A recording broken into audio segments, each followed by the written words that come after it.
Welcome back to The Price of Business. I'm your host, Kevin Price, talking to you about you and your business. I got Tony Powers on. He's a radio personality from the Carolinas and Georgia area. And his website, italkus.com, and developing a nationally syndicated network of personalities to bring you the best in news and information. Tony, how are you, my friend? I'm doing great, Kevin. How are you today? I'm well, thank you. Very well. Glad to have you on the program. Give us the spill on your company, iTalk US. Well, you can go to the website. It's italkus.com. We are streaming all over the country, and we have several great personalities that not counting my show, that we're offering to radio stations all across the country. We have Kevin Jackson on from 9 to midnight, and Eric Rush. We're pushing for noon to 3 now, so we're picking up more talent every day and offering more programming and content for AM stations all across the country who want to carry conservative talk radio. Very good, very good. Talk. What's going on the political front? What are your people talking about? Well, I guess what everybody's talking about this morning, the Senate just passed that budget deal, and that, of course, is not good news for the country. We were sternly against that, and we felt like that the deficit reduction that was created during the Budget Control Act of 2011 should have remained in place. They should have, if nothing else, just had another continuing resolution. I mean, we've had no budget now for almost 5 years. And for 5 years, we've actually had the most control over spending than we have had in quite some time. So apparently our budgets really suck. Yeah, and this budget bust up that all these savings that were coming out of the Budget Control Act for at least the next 2 years, and they bring in a lot more spending, and then the deficit reduction actually happens 9-10 years from now. So if they couldn't stick to the Budget Control Act that they passed 2 years ago to reduce the deficit by $1.2 trillion over 10 years, what makes us think that a Congress 9 or 10 years from now is actually going to keep in place that $28 billion that they say we're going to have in budget reduction? It's just not going to happen. No, I agree with you. I agree with you entirely. And, apparently the GOP continues to believe that its success is predicated on being the little girl that the Democrats slap around. Yeah, I don't understand it. And John Boehner and him coming out and, as Paul Ryan said, getting his Irish up and attacking the Tea Party and conservatives, which is the base of the Republican Party, I think was a huge mistake.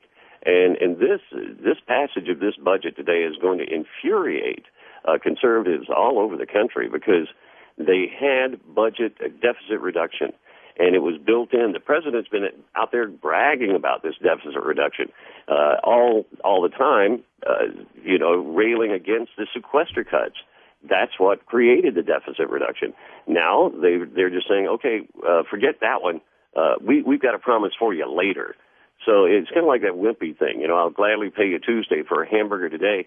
That's what they're doing. They're just kicking the can down the road, leaving all this debt and to our children and our grandchildren. It's totally unsustainable, and they got to stop. Yeah, it's got to stop somewhere. Now's as good as time as any, but it won't. It's going to continue. Paul Ryan, I guess has given up his presidential aspirations. I don't know, man. Do you know what were the numbers? You know what the final vote was in the Senate?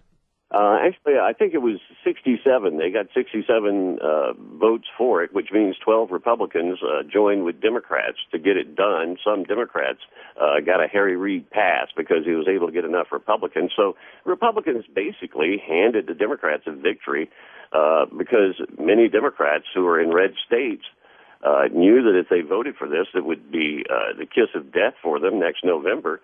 And the Republicans came to their rescue again and said, okay, well, we'll give you enough votes. We got 12, when yesterday they were concerned about getting 8. So apparently, and I haven't seen who did it yet, but it just happened a few minutes ago. So we'll find out who those 12 were, but I can assure you those 12 are not going to be seen in a very good light with the conservative base around the country.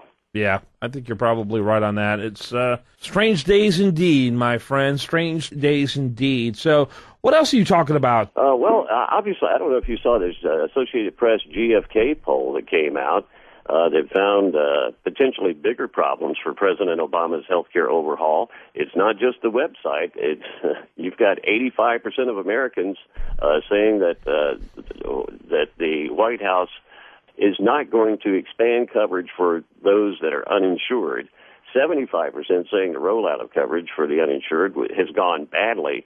And then you've got 4 in 5, or 77%, that are blaming these changes in their insurance premiums because costs are going up, premiums are going up, deductibles are going up, and 4 out of 5 blame the Affordable Care Act. So this is an albatross that's going to hang around the Democrats' necks if the Republicans don't do what they usually do and snatch defeat from the jaws of victory. Mm-hmm.